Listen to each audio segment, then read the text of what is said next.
Assalamualaikum warahmatullahi wabarakatuh.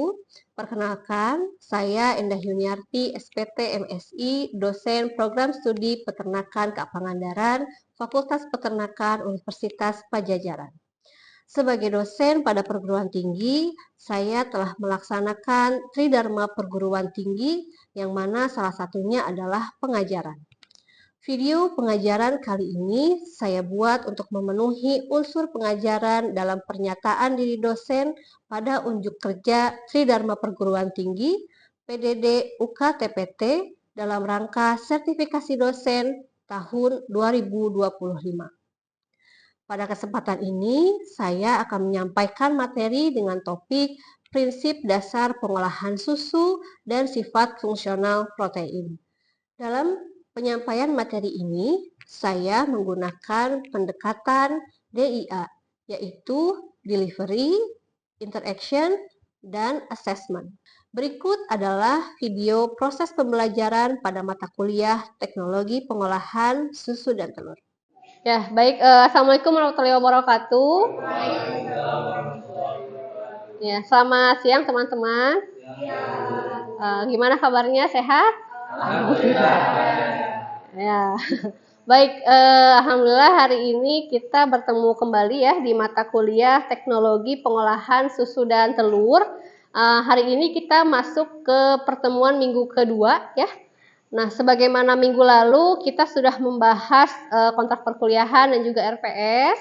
Hari ini teman-teman akan belajar tentang prinsip dasar pengolahan susu dan sifat fungsional protein susu ya. Jadi pada hari ini nanti teman-teman diharapkan ya di pertemuan ini mahasiswa mampu mengetahui dan juga memahami apa saja prinsip pengolahan susu dan bagaimana sifat fungsional protein susu seperti itu ya. Nah, sebelumnya ya ini mengingatkan kembali tentang kenapa kita penting melakukan pengolahan susu ya. Nah, sebagaimana teman-teman ketahui bahwa susu ini termasuk produk yang dia mudah rusak. Ya, betul. Perishable gitu ya. Karena susu mengandung banyak protein di sana, lalu banyak air juga ya. Jadi kalau sesuatu bahan pangan yang tinggi kadar airnya, tinggi kadar proteinnya, itu biasanya dia akan rentan rusak seperti itu ya. Sehingga di sini tujuan pengolahan susu yang pertama itu adalah untuk keamanan pangan ya. Ini sudah jelas dari setiap pengolahan pangan kita ingin makanan itu sampai ke konsumen dalam kondisi yang aman dan juga secara kandungan nutrisi utuh ya. Lalu yang kedua, karena tadi dia mudah rusak ya, ketika diolah kita berharap bahwa dia punya daya simpan yang lebih panjang ya. Seperti itu. Lalu yang ketiga adalah diversifikasi produk. Tentu yang ketiga ini menyesuaikan dengan bagaimana permintaan konsumen seperti itu gitu ya. Karena kan sifat konsumen ada kalanya dia cepat bosan gitu ya dengan produk yang mungkin hanya itu-itu saja. Nah, lalu apa tantangan dalam pengolahan susu ya? Yang pertama ini tantangannya adalah mikroorganisme patogen. Nah, ini yang utama ya. Jadi kalau misalkan susu itu tidak diolah ya, maka kita akan menghadapi tantangan dari mikroorganisme patogen ini. Jadi dia mikroorganisme patogen itu pertama dia bisa merusak kandungan bahan baku ya, menurunkan status gizinya seperti itu. Lalu yang kedua, ketika makanan itu rusak dan kemudian dikonsumsi tentu akan menyebabkan penyakit ya, ada foodborne disease gitu ya, misalkan ada diare, muntah gitu ya. Nah, bahkan mungkin yang paling buruk bisa jadi menyebabkan kematian juga seperti itu ya. Nah, lalu tantangannya adalah pada stabilitas fisik dan kimiawi susu ya. Tadi kalau misalkan tidak diolah, disimpan saja ya, maka ini rentan mengalami kerusakan baik secara fisik ataupun secara kandungan gizinya gitu ya. Lalu yang ketiga adalah kebutuhan konsumen. Nah, ini bagaimana kita nanti sebagai calon sarjana gitu ya bisa mendesain produk olahan susu agar menyesuaikan dengan kebutuhan konsumen ya. Misalkan kalau sekarang kejadian diabetes banyak nih misalkan ya. Mungkin nggak kita menciptakan produk misalkan berupa yogurt yang dia bisa membantu menurunkan kadar insulin misalkan gitu ya. Seperti itu. Ataupun produk-produk yang lain misalkan untuk konsumen yang laktos intoleran misalkan gitu ya. Ini bisa kita modifikasi gitu melalui pengolahan pangan. Nah, peran susu ya ini merupakan termasuk bahan baku yang penting juga gitu ya dalam bahan pangan dan juga kesehatan ya. Pertama tadi susu ini sebagai sumber protein. Dia sumber protein yang berkualitas tinggi dan juga kaya akan kalsium. Jadi kalau kalsium di protein, kalsium di susu gitu ya, ini termasuk ke dalam kalsium yang bioavailable-nya itu tinggi. Artinya kalau dikonsumsi gitu ya, daya serap kalsiumnya itu lebih tinggi dibandingkan dengan makanan-makanan yang lain ya. Lalu susu juga bermanfaat ini untuk pertumbuhan, untuk kesehatan tulang gitu ya, termasuk untuk membentuk sistem imun. Dan yang ketiga, perannya susu ini juga dia punya potensi untuk dikembangkan menjadi susu fungsional. Pernah dengar ya ini ya, ada probiotik, ada prebiotik ya. Kalau probiotik itu apa sih? Probiotik masih ingat? Kalau probiotik itu artinya bakteri hidup, betul ya. Ini adalah bakteri hidup yang kita konsumsi. Kalau prebiotik itu adalah makanannya bakteri ya, makanannya probiotik gitu ya. Jadi nah ini salah satu contoh produknya misalkan yogurt ya. Yogurt itu dia mengandung bakteri asam laktat di sana ya. Kalau dikonsumsi menjadi sumber probiotik, harapannya nanti di pencernaan kita gitu ya, dia menjadi dominan dibandingkan dengan bakteri-bakteri yang merugikan. Kalau prebiotik berarti dia sumber serat gitu ya, sumber serat, sumber makanan yang dapat memicu pertumbuhan bakteri baik di dalam usus. Lalu ini ya ada juga susu A2. Mungkin teman-teman nanti bisa lihat ya beberapa produk olahan susu sekarang sudah ada tulisannya gitu ya, di situ menggunakan susu dengan protein A2 gitu ya, ada ya. Nah, ini salah satu jenis protein ya yang dihasilkan oleh bangsa sapi tertentu gitu ya, di mana susu A2 ini dipercaya dia lebih ramah bagi penderita laktos intoleran. Gitu. Ya, ini susu A2. Nah, baik. Selanjutnya ini ada komponen utama susu ya, teman-teman. Kalau kita lihat ini zat gizinya sebetulnya dari setiap bahan pangan yang ada gitu ya di sekitar kita ataupun mungkin bahan pakan hampir sama ya. Komponen utama itu tidak jauh beda dari makronutrien ya. Ada juga ini mikronutrien ya. Nah, kalau kita lihat di susu yang paling utama itu ada air ya, terus ada protein, lemak, karbohidrat, vitamin dan mineral. Nah, coba kita lihat kandungan airnya ya. Nah, ternyata kandungan air di dalam susu ini paling tinggi, bisa sampai 89%. Itu kandungannya adalah air ya. Nah, tentu air ini sangat dipengaruhi oleh bagaimana pakan yang diberikan terhadap ternak gitu ya. Nah, pakan yang kaya akan serat ini bisa meningkatkan total solid susu ya. Jadi kalau total solid susu meningkat, sudah pasti nanti proteinnya, lemaknya gitu ya, itu juga akan meningkat ya. Lalu yang kedua adalah periode laktasinya ya. Ini juga berpengaruh. Jadi semakin tua gitu ya ternaknya, maka produksi susu akan semakin menurun ya. Nah, sehingga kadar air juga akan menjadi lebih rendah seperti itu ya. Nah, di puncak laktasi ya bisa jadi itu adalah puncak dari kandungan zat gizi pada susu itu yang paling optimal gitu ya. Nah, ini air. Nah, di dalam air ya, jadi kalau kita lihat susu itu sebetulnya dia bukan air saja gitu ya, tapi ada senyawa lain yang itu terdispersi ya di dalam seperti satu larutan gitu ya. Sehingga kalau kita lihat lebih dalam, ternyata di dalam susu itu juga ada protein. Dan protein di dalam susu ini dibagi menjadi dua ya. Ada yang jenisnya kasein, ada yang jenisnya protein whey atau whey gitu ya. Nah, kalau kasein ya, ini kasein totalnya hampir 80% dari protein susu. Ya, kalau ini di kasein banyak sumber asam amino gitu ya. Dia bermanfaat untuk kesehatan otot dan juga pengaturan tekanan darah. Sisanya ini masuk ke dalam protein whey. Pernah dengar whey? Pernah ya? Kalau kita bikin apa biasanya ada whey-nya? Oh, suplemen otot ya, betul, bisa. Suplemen otot dibuatnya dari whey, bisa, betul ya. Protein whey. Nah, ini cuma 20% ya. Nah, coba kita lihat apa bedanya antara kasein dan protein whey. Nah, di susu ya ini proteinnya bisa sampai 8% ya, paling tinggi dan paling rendah adalah sekitar 3% ya. Ini tergantung bangsanya gitu ya, bangsa ternak apa, jadi ternak apa yang kita gunakan gitu ya, akan menentukan jumlah proteinnya.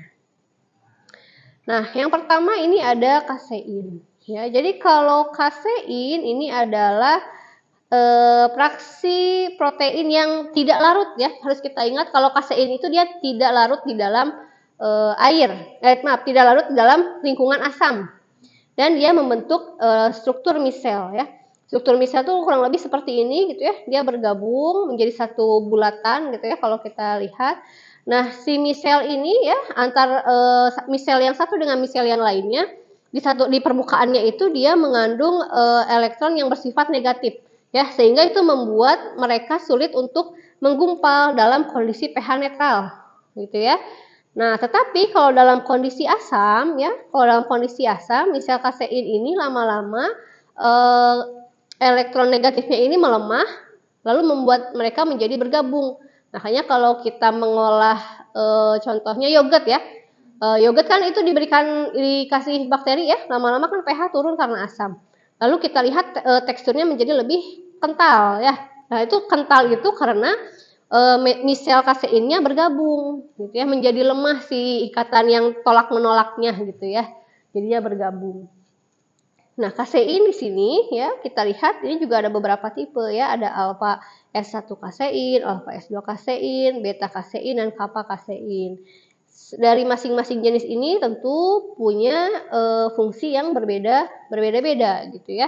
Contohnya ini kalau kappa kasein dia berperannya dalam hal tadi pembentukan curd ya. Curd itu dadih atau tadi gumpalan ya saat pH susu menurun. Gitu.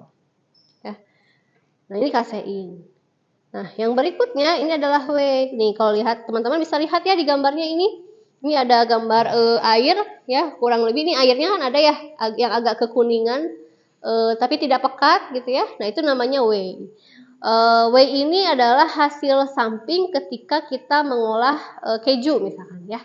Kalau keju kan pertama digumpalkannya bisa ditambahkan enzim rennet ya, atau misalkan kalau kita punya cuka bisa pakai cuka, pakai perasan lemon juga bisa. Nah, itu kan asam ya, asam, pH turun, curd-nya terbentuk. Nah, whey ini sayangnya dia tetap larut dalam kondisi asam gitu ya. Jadi karena tetap larut, makanya dia tidak menggumpal, tetap cair gitu ya. Nah, meskipun misalkan dalam proses pengolahan keju, whey ini adalah hasil samping ya, tapi ini masih bisa kita manfaatkan karena di whey itu masih banyak kandungan asam amino yang larut, masih ada vitamin di situ gitu ya, ada mineral, sehingga masih kita bisa manfaatkan. Contohnya tadi yang menyebutkan kalau whey ini bisa dipakai jadi suplemen otot ya, karena tadi mudah dicerna gitu ya. Ini whey. Nah, kalau dalam susu ya, dalam pengolahan susu utamanya, biasanya lemak ini akan ada proses pemisahan ya. Bisa kita pisahkan lemak ini ya menggunakan separator, sehingga nanti kalau dari susu yang utuh ya atau whole milk, kalau kita pecah lemaknya, maksudnya dipisahkan lemaknya ya, nanti akan menghasilkan lemak dan sisanya itu adalah susu skim ya atau susu rendah lemak. Nah, ini ya kalau susu skim hampir sangat kecil, bahkan sampai tidak ada lemaknya gitu ya, karena lemaknya sudah dipisahkan. Nah, lemak juga ini bermanfaat saat nanti kalau kita ingin mengolah susu menjadi mentega ya. Ini manfaatnya sangat besar ketika kita ingin mengolah susu menjadi mentega ya. Nah, ini jenis-jenis lemaknya, ada asam lemak jenuh, ada asam lemak tak jenuh, ada asam lemak rantai pendek. Berikutnya ini ada karbohidrat ya. Karbohidrat di susu itu jenisnya laktosa ya teman-teman. Laktosa ini adalah disakarida Dan laktosa ini penting karena laktosa menjadi sumber energi bagi bakteri asam laktat ya saat kita membuat yogurt. Lalu laktosa juga bisa mempengaruhi tekstur ya sehingga menentukan viskositas dan konsistensi produk susu serta berperan sebagai pemanis alami ya seperti ini. Oke. Nah ini selanjutnya adalah vitamin dan mineral ya. Vitamin ada larut lemak, ada larut air gitu ya. Nah hanya mungkin kalau untuk beberapa vitamin larut air ketika proses pemanasan ya tentu ini akan berkurang gitu ya. Seperti itu. Nah sehingga beberapa produk komersil dia butuh fortifikasi gitu ya, butuh penambahan vitamin dan mineral terhadap produk akhirnya. Nah, yang terakhir mineral ya. Mineral ini yang paling banyak ada kalsium dan fosfor. Ada magnesium, kalium, natrium dan zat besi. Ya, seperti itu. Nah, ternyata teman-teman laktosa di dalam susu ini tuh berpengaruh juga ya terhadap penyerapan kalsium seperti itu ya. Karena kalau kalsium ini sebetulnya nanti diikatnya itu oleh tadi ya oleh misel ya, oleh protein misel, dia terikat di sana kalsiumnya ya. Seperti itu. Baik. Itu mungkin ya ini tentang kandungan atau komposisi dasar dari susu. Barangkali ada yang mau ditanyakan dulu sampai di sini? Oke. Masih ingat tadi apa saja komponen utama susu? Air, lemak, karbohidrat, vitamin dan mineral. Ya, betul. Kalau proteinnya tadi ada dua ya, ada protein, kasein dan kasein dan whey, betul. Baik. Kalau gitu kita lanjut dulu ya ke berikutnya. Nah, ini ada sifat fungsional protein susu. Nah, di sini sifat fungsional protein susu ada 4 ya, ada kelarutan, ada emulsifikasi, ada foaming atau busa dan juga ada gelasi. Nah, sebagaimana tadi sudah saya sebutkan sedikit ya berkaitan dengan kelarutan di sini. Nah, kelarutan di sini ya, tadi kan ada lemak ya di sana ya. Ada lemak di mana sebetulnya lemak itu tidak bisa bersatu dengan air gitu ya. Nah, tetapi karena adanya protein susu, nah protein susu ini kemudian nanti akan menstabilkan tekstur dan juga tadi menjaga supaya lemak itu tidak ataupun proteinnya tidak menggumpal ya. Bagaimana caranya gitu ya. Nah, ini melalui interaksi dengan air gitu ya. Jadi protein itu nanti dikelilingi oleh air ya. Masih ingat ya kalau protein di dalam susu itu dia punya dua sisi ya, ada sisi yang suka air, ada yang sisi tidak suka air. Kalau yang tidak suka air kan berarti dia fobia ya, hidrofobik berarti kan. Kalau suka air berarti dia hidrofilik. Nah, bagian protein yang hidrofilik dia akan berikatan dengan air seperti itu gitu ya. Nah, lalu nanti ada juga di sini yang kedua terdispersi dan terdisosiasi ya. Ini berkaitan dengan muatan listriknya yang ada di protein susu gitu ya atau muatan elektronnya seperti itu ya. Karena tadi misel itu muatan elektronnya negatif ya. Jadi antar misel akan tolak menolak, tetapi kalau antar misel dengan air dia akan berikatan gitu ya, ikatan elektron itu ya, seperti itu. Dan di sini juga ada interaksi tadi antara kalsium seperti itu gitu ya. Kalsium itu juga berperan menjaga kestabilan ikatan antara protein dan juga air ya. Nah, yang berikutnya adalah emulsifikasi ya. Nah, jadi di dalam susu itu juga ada proses emulsifikasi yang disebabkan oleh protein ya. Tadi. Jadi kalau emulsifikasi ini adalah kemampuan suatu zat untuk membantu pencampuran dua cairan yang secara alami tidak bisa bercampur ya. Tadi di dalam susu secara alami dia ada air dan juga ada lemak, ada minyak ya, tidak bisa bersatu. Nah, protein itu dia berperan sebagai emulsifier, pengemulsi alami di dalam susu gitu ya. Seperti itu. Nah, dia menjaga kestabilan lemak susu di dalam air dan juga mencegah pemisahan antar fase, gitu ya. Nah, bagaimana mekanismenya ya? Yang pertama tadi ya adsorpsi ke antarmuka minyak air. Jadi tadi kalau kita bayangkan ini protein gitu ya. Nah, si protein tuh ya, bagian luar dia berikatan dengan air, bagian dalam dia berikatan dengan lemak gitu ya, sehingga terjaga konsistensi dari lemak dan juga air gitu ya. Jadi teremulsifikasi dengan baik ya. Nah, baru si emulsifikasi ini barulah akan terganggu tadi ya kalau seandainya susu ini dalam kondisi yang asam gitu ya, atau ditambahkan enzim tertentu ya, sehingga emulsifikasinya terganggu ya. Nah, protein menjadi berikatan dengan sesama protein gitu ya. Tadi menjadi terpisahkan antara whey dan juga curd. Nah, yang berikutnya adalah foaming ya. Kalau foaming ini pembentukan buih ya. Proses kalau pembentukan buih yang kita ingat adalah di sini ada proses penangkapan gas atau udara ke dalam cairan ya, membentuk struktur berbusa yang stabil. Nah, ini dibantu oleh proses mekanik gitu ya, seperti itu. Jadi misalkan susu itu kita kocok gitu ya, kita mixer, di situ ada pelakuan mekanis kan ya. Nah, pelakuan mekanis ini dia menyebabkan protein terdenaturasi gitu ya. Jadi proteinnya kita bayangkan proteinnya itu seperti pecah gitu ya. Protein pecah, maka di situ nanti ada udara masuk ya. Nah, udara masuk ini ditangkap oleh protein sehingga dia membentuk buih gitu ya, seperti itu. Kalau misalnya susunya mungkin di sini kurang bagus ya, maka foamingnya juga kurang stabil gitu ya. Boleh jadi nanti busanya cepat hilang.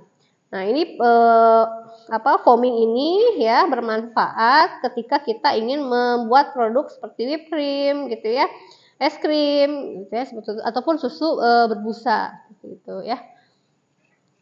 Nah, jadi dengan nama lain dari proses penangkapan udara atau gas ke dalam cairan itu namanya agitasi gitu ya. Nah, di dalam proses pembuatan es krim itu nanti ada satu step yang kita memang sengaja gitu ya, ketika es krimnya itu sudah beku, kita sengaja blender ataupun mixer supaya tadi proses agitasinya terbentuk sempurna. Jadi susunya lebih es krimnya lebih mengembang gitu ya, seperti itu. Dan juga kehadiran udara menjadi membuat tekstur es krim menjadi lebih lembut gitu teman-teman ya. Jadi tidak molekulnya itu tidak seperti air. Kalau air kan beku jadi tajam ya, kurang lembut gitu kan.